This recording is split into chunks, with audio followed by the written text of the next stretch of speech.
APSC কেলেংকাৰী সন্দৰ্ভত বিপ্লৱ শৰ্মা ডাঙৰীয়াৰ যি প্ৰতিবেদন তাত মোৰ নামটোও তাত লিখা দেখিবলৈ পাইছোঁ। এগৰাকী কেলেংকাৰীত অভিযুক্ত শইকীয়া নামৰ এজন অভিযুক্তৰ স্বীকাৰোক্তি এটা সংলগ্ন কৰা হৈছে তাত।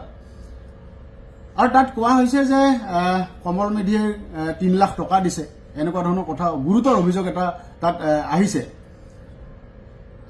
এই গোটেই বিষয়টো সন্দৰ্ভত মই স্পষ্ট কৰি দিব বিচাৰোঁ যে এপিএছচি কেলেংকাৰীৰ নামত কিবা এই ধৰণৰ ঘটনা মুঠেও কতো হোৱা নাই।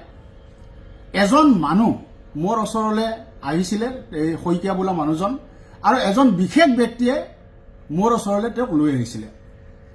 সেই বিশেষ ব্যক্তিজন মোৰ চিনাকি, শইকীয়াজন মোৰ চিনাকি নহয়। তেখেতে আহি মোৰ লগত চিনাকি কৰাই দিলে আৰু শইকীয়া বোলা মানুহজনে ক'লে যে তেখেতে অখিল গগৈৰ ঘৰৰ পৰা আহিছে আৰু অখিল গগৈয়ে মোৰ লগত কথা পাতিব দিছে বুলি ক'লে। মই তেতিয়া সুধিলোঁ যে কথাটো কি? কথাটো হ'ল যে ৰাকেশ পালে এবাৰ অখিল গগৈ বা মোৰ লগত কথা পাতিব বিচাৰে, এই কথাটো তেখেতে কৈছে। তেওঁৰ প্ৰস্তাৱটো হ'ল যে অখিল গগৈ বা মোৰ লগত ৰাকেশ পালে এবাৰ কথা পাতিব বিচাৰে। তেতিয়া মই ক'লোঁ যে আপুনি অখিলদাৰ লগতে কথাটো পাতক, আৰু এইটো কথা সাংগঠনিকভাৱে আমি এনেকৈ পাতিব নোৱাৰোঁ। এই কথাও তেখেতক লগে লগে স্পষ্ট কৰি দিছোঁ। তাৰপিছত 10-15 মিনিটমান সময় তেখেত মোৰ লগত আছে, কথা পাতিছে, আৰু তেখেতক মই স্পষ্টকৈ কৈছোঁ যে এইটো বিষয়ে আমি কথা পাতিব নোৱাৰোঁ। আৰু টকা পইচা লোৱাৰ প্ৰশ্নটো এটা গোকাত মিছা কথা। কোনো পৰিস্থিতিত টকা পইচা লোৱাৰ তাত প্ৰশ্নই নাহিলে। মানুহজনক মই এদিনে লগ পাইছোঁ, এজন বিশেষ ব্যক্তি, মোৰ চিনাকি ব্যক্তিয়ে মোৰ ওচৰলৈ লৈ আহিছিলে। সেই 10-15 মিনিট সময় তেখেতৰ লগত কথা পাতিছোঁ, আৰু তাৰপিছত জীৱনত মই কেতিয়াও সেই মানুহজনক লগ পোৱা নাই।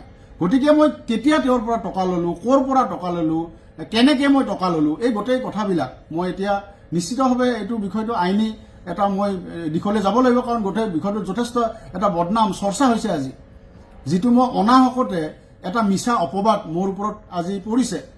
গতিকে এই বিষয়টো কোনে মোক পইচা দিছিলে, কেনেকৈ পইচা দিছিলে, কি পইচা দিছিলে, এই গোটেই বিষয়টো নিশ্চিতভাৱে মই ন্যায়ালয়ৰ কাষ চাপিম এই গোটেই বিষয়টো লৈ। আৰু মানুহজনে বাৰে বাৰে এটা কথা কৈছিলে যে তেখেতে অখিল গগৈৰ ঘৰৰ পৰা আহিছে আৰু মোৰ লগত অখিল গগৈ কথা পাতিব দিছে। এই কথাটো প্ৰতিবেদনখনতো এই কথাখিনি লিখা আছে।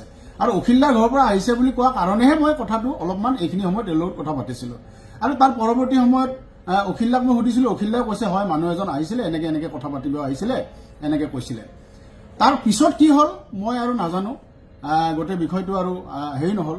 এতিয়া তাৰ পিছত তেওঁ কৈছে যে এইটো 2014 চনৰ কথা, কিন্তু তাৰ পিছত এপিএছচি কেলেংকাৰীক লৈ বহুত আন্দোলন হৈছে। অখিল গগৈ ডাঙৰীয়া তেতিয়া সভাপতি, মই সাধাৰণ সম্পাদক, আমি বহুত কেইটা আন্দোলন কৰিছোঁ। আৰু আপোনালোকে সেই পুৰণা ফুটেজবিলাক চাব, সেই প্ৰতিটো আন্দোলনতে চাগে শ্লোগান দিয়া মানুহটো ময়ে আছিলোঁ। অখিল গগৈৰ লগত একেলগে জেলত ময়ো গৈছোঁ। তাৰ পিছত এই 14 চনৰ পিছত আমি কেইবাবাৰো আমি অখিল গগৈৰ লগত মই একেলগে জেলতো গৈছোঁ, আমি আন্দোলন কৰিছোঁ। সেই পুৰণা ফুটেজবিলাক যিসকলে চাব তেওঁলোকে দেখিব যে আমি পুৰা আন্দোলনত মই নিজে সক্ৰিয়ভাৱে আছোঁ তাৰ পিছত। গতিকে এইটো এটা মই ভাবোঁ যে এইটো সাংঘাতিক ধৰণৰ এটা কিবা ষড়যন্ত্ৰ ইয়াত আছে গোটেই বিষয়টোত, যিটোৰ জৰিয়তে মোৰ নামটো সাঙুৰি দিয়া হৈছে আৰু মোক জনমানসত সম্পূৰ্ণৰূপে আজি এক ধৰণৰ বদনামে মোৰ ওপৰত কৰা হৈছে। গতিকে এই কথাটো মই অখিল গগৈ ডাঙৰীয়াই মোক স্পষ্ট কৰি দিব বিচাৰিছে, স্পষ্ট কৰি দিব কৈছে।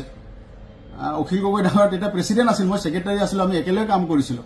তেতিয়া তেনেকুৱা ধৰণৰ কোনো গেপ নাছিলে, কিন্তু আজি তেখেতে মোক স্পষ্টীকৰণ এটা দিব কৈছে, মই স্পষ্টীকৰণ এটা দিলোঁ। গতিকে এই ধৰণৰ কোনো ধৰণৰ টকাৰ লেনদেনৰ প্ৰশ্নই উঠা নাই, আৰু এই গোটেই বিষয়টো লৈ মই নিশ্চিতভাৱে আইনৰ কাষ চাপিম।